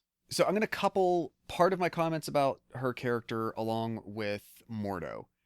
Okay. And I'll get that out of the way first. I think by this point, Marvel is getting too deep to having a subplot problem with a lot of their individual characters. There was so much of Phase 3 that was so centered around getting to Infinity War that you got a movie with Doctor Strange. Mm-hmm. Then you have him play, let's be honest, kind of a cute role in Thor. You could have reworked those aspects of Thor for him and Loki to still end up doing certain things without the Doctor Strange of it all. Yeah. Then you need Doctor Strange to be a part of the proceedings in Infinity and then in the conclusion with Infinity War and then with Endgame. So we haven't picked up with him in 5.5 years. And you had this love interest subplot floating out there from his first film that didn't play into anything else. Rachel McAdams doesn't even have a cameo of any kind, not mentioned. She's not even mentioned, I don't think, in anything else. Same with Mordo. You leave off the first Doctor Strange thinking, okay, the journey continues with Mordo. His path is going to be the consolidation and eradication of other sorcerers, and he and Steven will have to clash. This isn't even that version of Mordo. Yeah. And their conflict isn't even furthered or revisited in any way. So between that and the Christine part, which the Christine part was handled a little bit better. I was really sad when I thought she was only going to be in that opening scene Oh yeah, because it yeah. felt like they were moving on. I'm like, oh, that's how they're tying that up? That sucks. Like, I get it. She's married, so you end that, but that sucks. Yeah. I was very happy that they incorporated her in the way that they did in the other reality. Yeah. It was a really good use of her because she persists through to the end. You know, Yeah. I thought, okay, we get her in the Baxter building, and that whole sequence happens, and I thought, okay, we're moving on from Christine, but no, she comes along for the ride with us. Um, I'm, I guess I'm sad that I don't know if they back. I get it, right? We've said this before. These are not monthly comics. They can't give you a constant continuation of these threads so often. We get a movie every 3, 4, 5 years Yeah. that can use some of these elements. So it's hard to do. I get it. I would have liked to see some of her parts of the first movie be a little bit more present in this, but I get why they couldn't. And I'm glad that they did utilize her to the extent that they did. Yeah. And Rachel McAdams is another one. She's on that same list with Haley, so I was always happy to see her back. Yeah, I'm glad they gave her like I think I wanted her to do more, but I was still glad how much they got her in the movie. Like Mhm. as soon as she name drops the Baxter building, you're like, oh. But yeah, she was great in the movie. Mordo, I think too, I think it was fun seeing that version of him. I'm still waiting for the I want to kill Doctor Strange version that we got from Doctor Strange 1. Like Yeah. I do want that to come back around. I don't know if we're going to get it in Doctor Strange 3 considering how this movie sort of ends, which we'll get to. Yeah. But cuz again, I don't know how much they're going to that would be I feel like like a subplot if Mordo shows up for Doctor Strange 3 and it's going the way it seems to be going. I don't know. Yeah. But I don't know. I'd almost kind of want like now I kind of want a Disney Plus series for Mordo where he's just offing wizards the whole time. Like I'm cool with that. If they did something like that, that would then lead, kind of like they did with WandaVision, like they do that, then that leads into some subplot or furtherance, some part of Doctor Strange 3 that if it's not the main focus, it at least makes sense. You're not trying to show us all of the stuff that you otherwise could put in a limited series, Yeah. cram that into the movie plus the resolution. You at least get Right. the lead up ahead of time. But Yeah. yeah, We talked a little bit about it already, but Sam Raimi's direction. What do you think? really great. I feel bad. I hadn't realized, and I didn't realize this was the first movie he directed in almost a decade. I don't think I realized that either. The last movie he directed was Oz, the Great and Powerful. Oh, okay. He did some Wow. TV, but not even much before that. He did I think he did the pilot to Ash vs. the Evil Dead, which was a continuation series of the Evil Dead story for Stars, I think. Right. I think he did the pilot. Okay. Or the, but like that's it. Like he has like a couple, like 2 other small little things there, but that's it. It's been since 2013 that he did. And I don't know, like I know that movie didn't do well, and I think it got kind of bad reviews or something. I saw it once, but I don't remember a lot of it. But I don't know if it was like he got put in movie jail or what it was, but this was a really good return to form. Yeah. This was great. The imagery in this, I think, is some of the stuff that I'm really stuck with me. I think Yeah. the freakiness of like Wanda invading Carmitage, I think, was unsettling, which was good. And when she possesses other Wanda and storms the Illuminati facility and Yeah. just starts taking out Ultrons and stuff, and like the I don't know if it's supposed to be oil or blood or whatever, but that's just on her, Yeah. and she's just kind of stalking them through the facility. All of that stuff is great. I think it's a nice because we talked about this with like the rating and how you can get away with certain things. Yeah. I think that's why it's intentionally left ambiguous, because we know she encountered some people, and we see what she does to some of them. Like she Yeah. just straight up cuts Peggy in half at the waist with the shield. But this mixture of that with robot fluid lets you be ambiguous enough as to what is all over her. So maybe it's not exactly all blood, so you can get away with a PG-13. Yeah. Danny Elfman's score. Gotta Did that be stick out to you at honest, all? yeah, not really. So on the one hand, I didn't know that it was um him until the credits, but well, to be fair, I think I went into it thinking it was Gene Kino. Gene Kino the whole time. So I'm just listening like, yeah, Gene Kino doing it again. Yeah, you're knocking it out of the park, my brother, because he did the first Strange and Yes. established the Strange theme. And then after, I swear, I don't know what I did. When we reviewed the Batman, and I'm like, holy shit, Gene Kino's music for the Batman. Can't wait for Doctor Strange. I don't know why I thought. But the music will be something I pay attention to much more on the next viewing.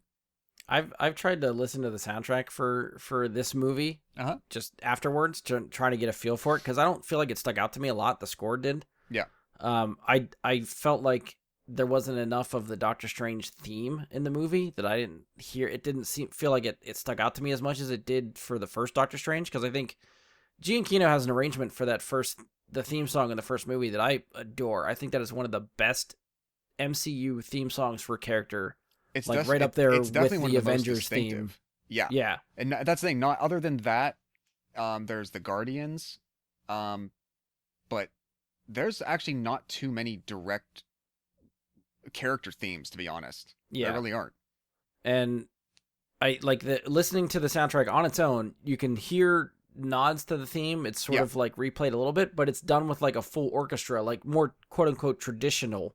Yeah. And I don't know if like Elfman's score just kind of, to me, just felt more, I don't know, traditional, ordinary. It didn't set itself apart to feel like it actually did something different or unique like Gene Kino's score did for the first Doctor Strange. So it felt a little lacking to me. The one scene, obviously, that is just really kind of fun to listen to now is the sequence in the movie when they fight with music notes.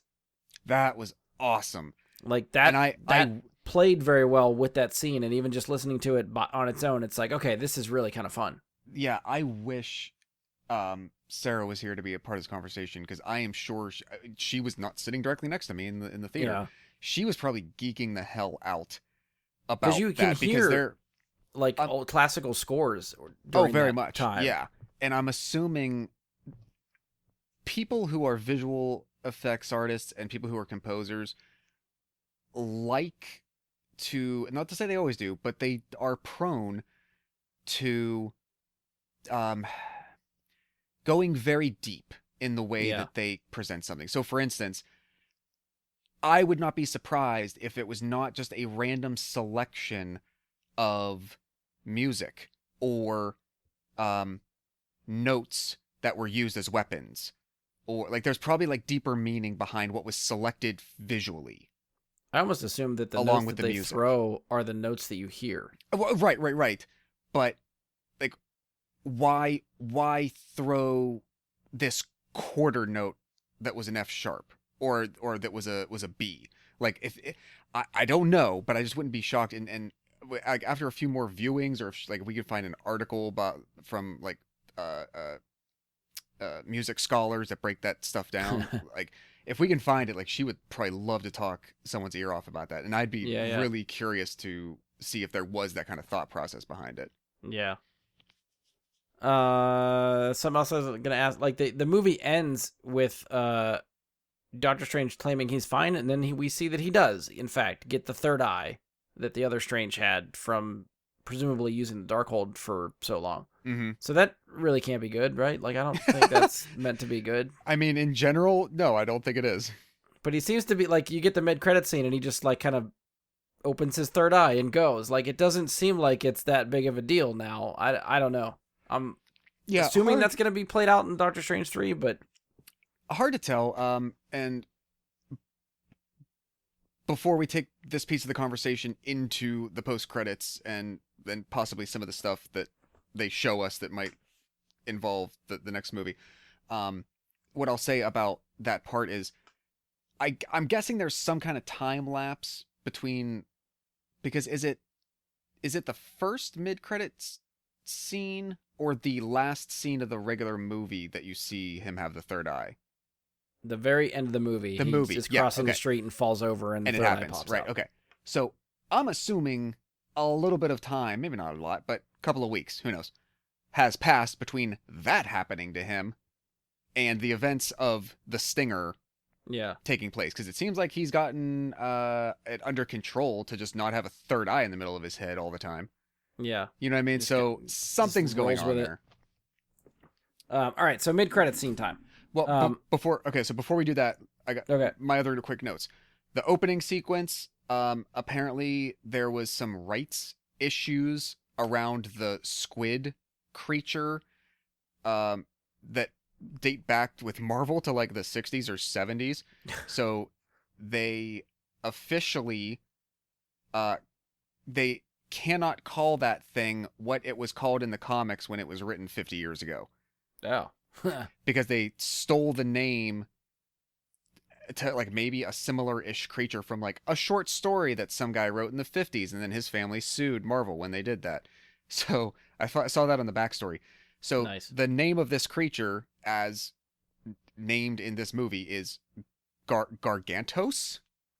Okay. I don't think anyone ever speaks it or references it like, oh no, not Gargantos, that sucks. Yeah. But all I could think the whole time, and especially since they finish it by puncturing its eye, Starro, Oh yeah. the whole time.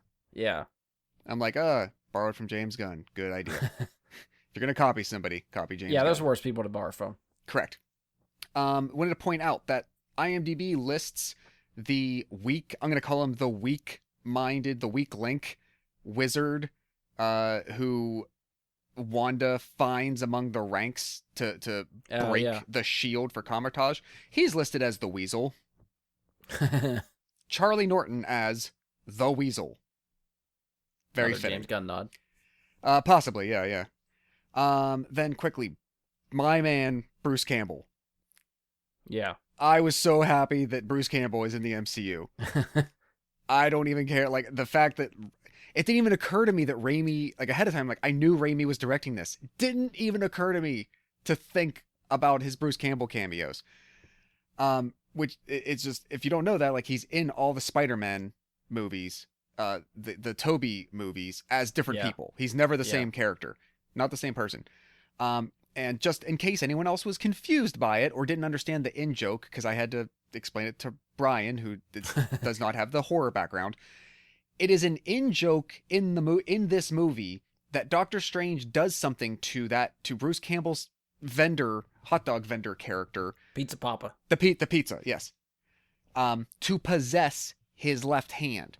Because that is the running through joke of Bruce Campbell's character Ash in the Evil Dead trilogy. It becomes possessed by getting bitten after it's bitten by a zombie, and it tries to attack him. He spends like a good 15-20 minutes at various times in the Evil Dead 2 doing things to fight against his own hand trying to kill him. It's amazing. Also, then I realized this afterward, those movies center around the Book of the Dead, the Necronomicon. This movie centers around the Darkhold. There you go. Very, I very wouldn't have nice. had that connection. With both Bruce and Sam there. I like it. Yeah. Lastly, and this I'm going to look at this next time. In the Evil Dead movies, specifically the first two, those are, especially the first one, is as low budget indie movie as you get for the era. Like the fact that became like a midnight movie success is a miracle, and thank God it did. The car that the actors drive to the cabin in the Evil Dead was Sam Raimi's real personal vehicle, so that they could just save money and like, okay, here's my car in the shots. Yeah. That he has used that car somewhere in almost every one of his movies. It's like it shows up somewhere, like in a background. It's somewhere. It was in. I missed this when they get to the decaying world. When they're still in the city environment with the taller buildings, apparently it is like right there on the street somewhere. Oh. It's like a 1973 Oldsmobile of like a goldish, tan, yellowish color. So Okay. if you go back to watch the movie, or if you haven't seen it yet, but when you'll see it, when they come out into the decaying, dissolving universe of Dark Strange, look for a really shitty 1973 Oldsmobile somewhere. That is Sam Raimi's car. Nice. Lastly, two other things. We talked about the Minotaur in the theater. That's never explained Yeah, I why don't know where that he even came makes sense for anything. Like maybe all the portals they open at the end of Endgame, some of the creatures decide to stick around. Maybe it's I'll like buy it. a Green Lantern type of thing where they're like, oh, we can sense abilities, in you, traveler from afar. Who knows? But otherwise, they're just like they just expect you to. I think Brett, your reaction to me was they just expect you to shake your head and nod. Yeah, just smile Like and nod. there's Yep. a green Minotaur. Okay, sure. And then lastly, quickly going back to Peggy Carter, I loved that they gave her Cap's "I can do this all day" line. Yeah. Absolutely loved it. All right, post credits. Yeah, so the mid-credit scene that we get, which is really like 30 seconds long. There's not a lot in there. Charlize Theron shows up, which Didn't know that. yeah, that was a surprise. Does not introduce herself, but says something to Doctor Strange about creating an incursion, and then they have to fix it. And then she rips a hole in seemingly the world right there, and they just looks like the dark dimension, and then Yep. they want to go in there, and then the third eye pops back up, and then they go, yeah, we'll do this. Upon a little bit of research, I pulled out my Marvel Encyclopedia, which I think actually only goes up to 2015. So anything after that, I don't have the stuff for. But she plays the character of Clea, which I'm just going to try to read the paragraph they have here, so to try to get some information for anyone that's unfamiliar. So it says, until recently the ruler of the Dark Dimension, during her lifetime, the Feltinian princess Clea has experienced numerous trials and tribulations. The daughter of Prince Orini and Umar, influential figures in the Dark Dimension, Clea became involved in much of the potential turmoil afflicting that pocket universe. Doctor Strange first met Clea during one of his first forays to her homeworld, and he was to have a significant influence in her life. Together they fought against the demon Dormammu. During these battles, they fell in love. Inevitably, these struggles were not without the dangers, and for a time, Clea became trapped in a separate pocket dimension with Dormammu. After her rescue by Strange, Clea spent several years in New York City, where she became his disciple and also his lover. When she returned to home, she led a revolution against her mother, who had become ruler of the Dark Dimension. After she took her mother's place, she married Strange, but Dormammu later usurped her throne. She left Earth to lead the resistance against him. She hid in Valhalla for a time and recently returned to Earth with the Fearless Defenders. So that was up through 2015. So Wow. she has ties to the Dark Dimension, possibly ruler. We don't know whether she falls at this time. And considering it seems like we got an end to the Christine Doctor Strange romance, presumably in this movie, I would that say they yeah. will not be together, it seems like they're setting up another love interest for him in his next movie.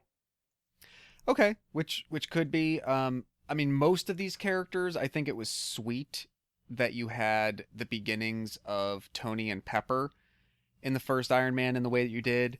Yeah. I'm kind of bothered and sad that they just really gave Liv Tyler the shaft from the Incredible Hulk. I feel like she's got to be back at some point. I keep holding out hope, but Yeah, maybe. But I mean, I guess the other, like the real big one, right, would be that's going to continue. We know of is going to be Thor and Jane. yeah. I'm fine with not everybody having a love interest.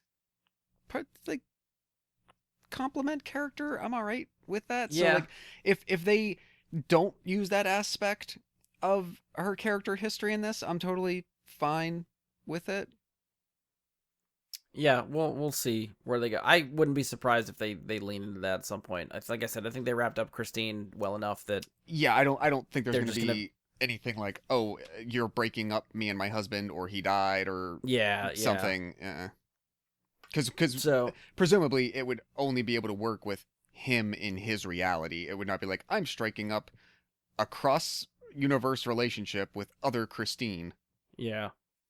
Thinking about it too, like I feel like I probably should have brought this up earlier, but I think also thinking that the What If cartoon was going to play a bigger part of this. Like we get nods to some of the characters we see in What If, but like based on that first trailer, I could have sworn that Dark Doctor Strange was going to be the Doctor Strange from What If, and it is not. Yes, admittedly I thought that too, and part of like you also get like one of the What If episodes is Captain Carter.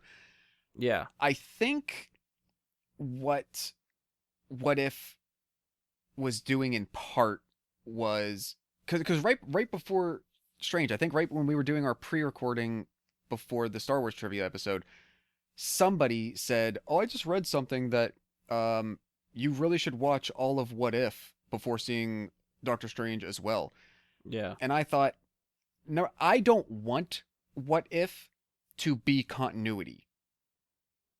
I don't want that to be part of the overall stories. So I viewed it in the way that they plucked things as just yeah, Hare's passing familiarity with some of these elements. And you got right, two of the big ones there. You got Captain Carter and you got sort of like Dark Strange. yeah, That Dark Strange from What If gets there a wholly different way. Is still, Sarah had to remind me of this. The whole reason he becomes that is because he is on a never-ending pursuit of trying to save his own Christine, who yeah, dies in his universe. So he keeps going and destroying these others, trying to mess with time and space to preserve her. Yeah, I thought it might go that way, but I'm glad it didn't because I did not want it to just be a carbon copy of what we already watched. yeah. Yeah, I think it was Andy that was talking about that because I did text him after I think seeing the movie and said, really, the only thing I think you need to watch is WandaVision. Is Wanda? Yeah, absolutely. I think Yeah, if you don't finish WandaVision, you you can go don't straight into need this and be fine. What If for story reasons. Yeah. One other nod to I should have brought this up when we were talking about the score. Danny Elfman's score. When Professor X rolls out on screen, Yes. you get very few little hints of the '90s X-Men theme. Yes, you get like those like 3 or 4 notes. I think it's like the Yeah, and that's it. That's so it. that was enough for me. That made me excited. Especially because I forgot that soon, I think sometime this year, the revival cartoon is going to be on Disney Plus. Yeah, yeah. The X-Men '97 is what they're supposed to be doing. Yes, which is apparently it's just picking up right where the other one left off, and it's just continuing. I'm all for it. Same. I don't think I have anything else. I think we've talked for probably about 2 hours, so I think we're probably where we should be wrapping this up regardless. But any last thoughts for this, or we'll end with a rating. I think we got just about everything. If I think of it afterward, I'll throw it in social media comments afterward. But yeah, I can't really talk about this enough. This was great. All right, have you had enough time to think about your rating? Do you know what you're going to rate this, or do you want me to go first? You go first. I never think of the rating until you ask me the question. So I basically just going off of what I mentioned earlier. I think this is top of the mid tier for me, and I think anything in the top tier for me, it has to be rated 9 or above. I don't think I at least in my mind, I don't think I'd get anything lower than top tier, like an 8 or 8.5.